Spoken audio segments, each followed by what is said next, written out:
Welcome to the show. Welcome to Your Thought Life podcast. I am your host, Michael Anderson. Today, we're going to be tackling the topic of can scarcity and abundance exist together? There's a mindset shift that must take place if one is to shift out of scarcity-based thinking into abundance-based thinking. Abundance is one of the most powerful transformations that an entrepreneur, a small business person, or someone seeking to advance their career can go through to get to that objective that much faster. Our thoughts dictate our outcome, and if we're trapped in a scarcity mindset, we unknowingly block our own growth, limit our opportunities, and effectively sabotage our success. In this episode, we endeavor to take a look at what it means to operate with a mindset of abundance and how scarcity thinking holds us back, and more importantly, the practical steps to make this shift so that we can unlock our full potential. We have to begin by understanding the scarcity mindset. A scarcity mindset is the belief that resources, opportunities, and success are all limited or have limits placed on them. It's a voice in your head that says, if they win, I lose. There's too many people in this segment for me to have success. And this type of thinking shows up in fear-based decision-making, reluctance to invest in growth, and this sort of hoarding mindset of knowledge. There's this misunderstanding that if I hold on to these things, things will be okay for me, when in fact, that is not how this works. That is, in fact, the essence of a scarcity-based mindset. It complicates our business. It complicates all of our decision-making. And this level of distortion does not allow us to show up in day-to-day operations as our best self. When we operate from scarcity, we train our brains to focus on lack, and lack activates the brain's stress response, cortisol. This is a physiological state, and it keeps us in this cycle of fear. And wherever there is fear that's attached to scarcity, that's going to equate to a closed hand. In order for us to receive, we must have an open hand. You cannot have an open hand if you're in fight or flight mode. What's the big idea? The big idea is we have to make a shift in how we think and how we view the world, away from scarcity-based thinking to abundance-based thinking. And here is the power of an abundant mindset. It's rooted in the belief that opportunities, resources, and success are plentiful for everyone. Let me say that again. Opportunities, resources, and success are plentiful for everyone. There are so many people on the earth, and for each of us to have a small slice of that is absolutely possible, irrespective of what you hear about a niche being overpopulated. Scarcity-based thinking would have us to literally focus on that aspect rather than the opportunity that is at hand by us taking a small risk and launching out just a wee bit outside of our comfort zone. When we shift into abundant thinking, we recognize that collaboration, innovation, and generosity creates more value.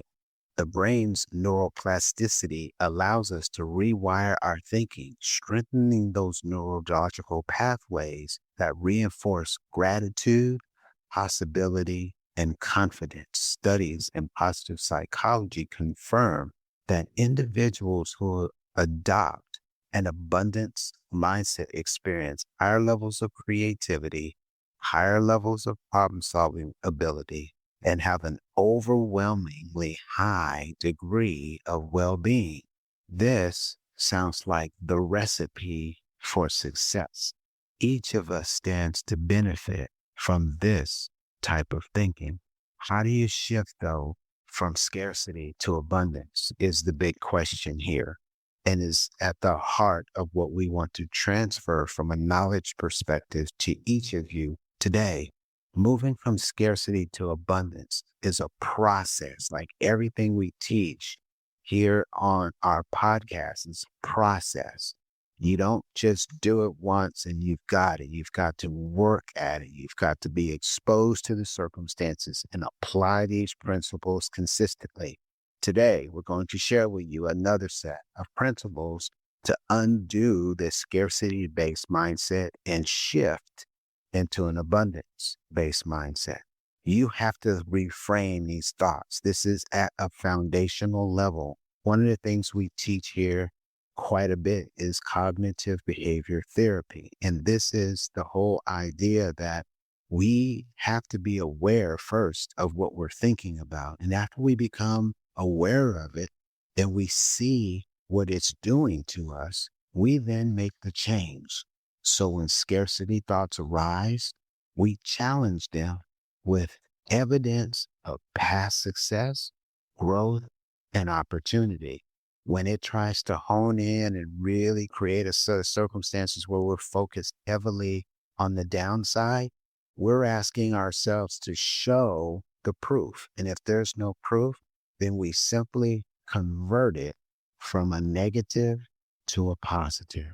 That's all we're doing here with this CBT. That's all we're doing with the CBT aspects of this reframing. We're taking something that has a negative connotation, a scary connotation, and we're flipping it so that it's positive.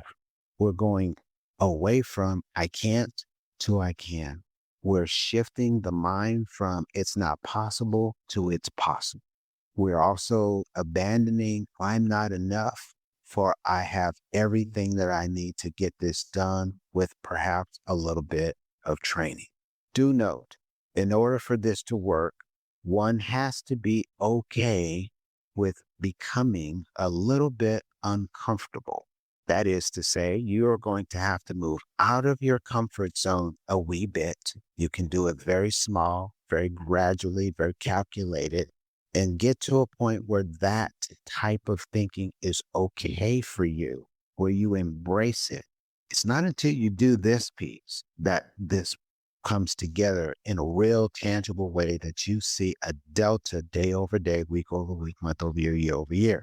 Otherwise, one will unfortunately remain stuck in this cyclical pattern of hoard, of there's not enough for me, and we don't want this for you. So we're reframing thoughts first. Number two, we're also practicing gratitude. Listen, family, there is so much for each of us to be thankful for.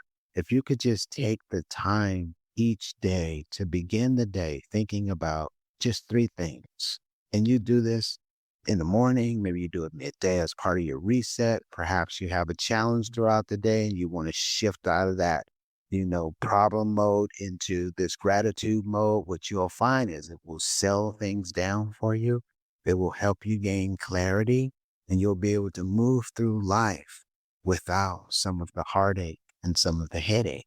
The brain cannot focus on lack and gratitude at the same time. Research from the Greater Good Science Center at UC Berkeley confirms that gratitude practices boost the dopamine and the serotonin levels. Which of us cannot benefit significantly from having an overall sense of well-being that's at a chemical level that's fueling the cells to say, let's do this. We can, we must. Gratitude is your gateway after you have reframed into getting yourself out of this mode, upping the dopamine and serotonin that you can sustain it. Next, we're going to expand our perspectives.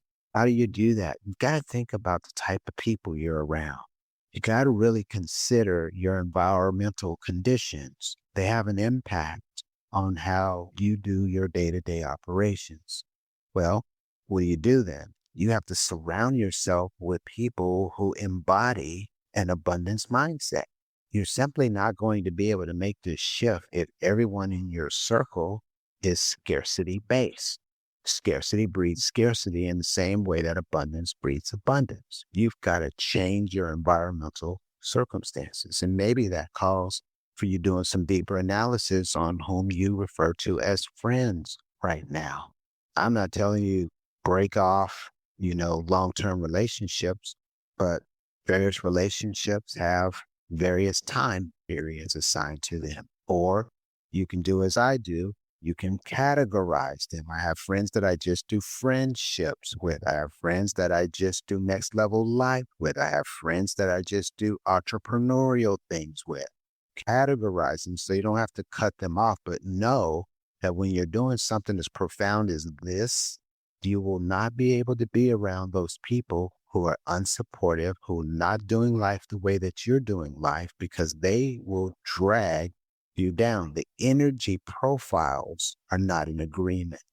And the last thing I want to share with you to sort of round this out is this idea of taking risks. So many of us come to a point over time where we get into a rhythm of life. We know that risk taking strengthens the brain's ability to adapt and grow. Well, assume you're into this rhythm of life where nothing is changing. Everything that you've always done are the things you do day after day. That's a rhythm of life. You get up on the same side of the bed. You go brush your teeth. You do it at about the same time. You go get a cup of coffee. You listen to the news and you start getting dressed. Same order. You go to work in the same direction, the same path. You see the same people in the morning. You go through the same email cycle, blah, blah, blah. This is a rhythm of life. If you don't seek to change that, then you won't be able to realize the shift that is necessary to go from scarcity-based thinking to abundance-based thinking. Risk, calculated risk, that is an imperative part of this. Stanford study on neuroplasticity found that stepping outside of our comfort zone builds resilience and opens the door to new opportunities. Why? Why is resilience so important? That is your ability to bounce back in the face of adversity. That is your ability to absorb life, ebb and flow with the circumstances without wasting all of the emotional capital that you have for each day. Yes, this is incredibly important for you to be able to sustain an abundant lifestyle. The idea today was to really help you understand at a foundational level what is scarcity, what is abundance. And we've shared with you 4 different things that you can begin to do ASAP to turn this around. You can reframe your thoughts. You can practice gratitude on a daily basis. You can expand your perspective, and you have to be comfortable with taking calculated risk or become comfortable taking calculated risk. If there were to be a bonus of sort, if you have fears that are playing out like theater in various aspects of your life, you're going to need to document those, journal those, and start doing the introspective work that's necessary for you to positively ID those and get those dealt with. Otherwise, they will keep attempting to crop back up, re-enter into the mainstream of your life and keep you over on the comfortable side where there's no risk, where you don't have the ability to take any calculated risk, and everything is sort of very safe, just like the brain wants it. On the other side, the results of abundant mindset are bountiful. When you shift from scarcity to abundance, everything changes. Instead of being stuck in fear and hesitation, you move with confidence. You see the possibilities where others see limitations. You're then able to attract opportunities rather than chase them away or explain them away. Your business, your leadership, the things that you desire to do grow because your mindset allows you to create value rather than to extract it. The shift isn't about just making more money or achieving business success. We understand that those things are certainly on our small list. Of course they are. But this is more about living a life of freedom, of fulfillment, and peace. And if you spent any time here on this podcast, you know that we are all attempting to do life from a position of love, joy, and peace. We trust that this information will be stored up in your reservoir for such a time that you need it. Feel free to connect with us if you have any questions on this material, on this content, or on that journey. We thank you so much for joining us for today's episode. Do consider leaving us a rating and review. It helps the channel to grow. And feel free to connect with us on Linktree. The link is available in the show notes. I always like to remind you that you are enough. You can do it, and you are uniquely equipped to realize your goals. Until next time, take care and keep pushing forward.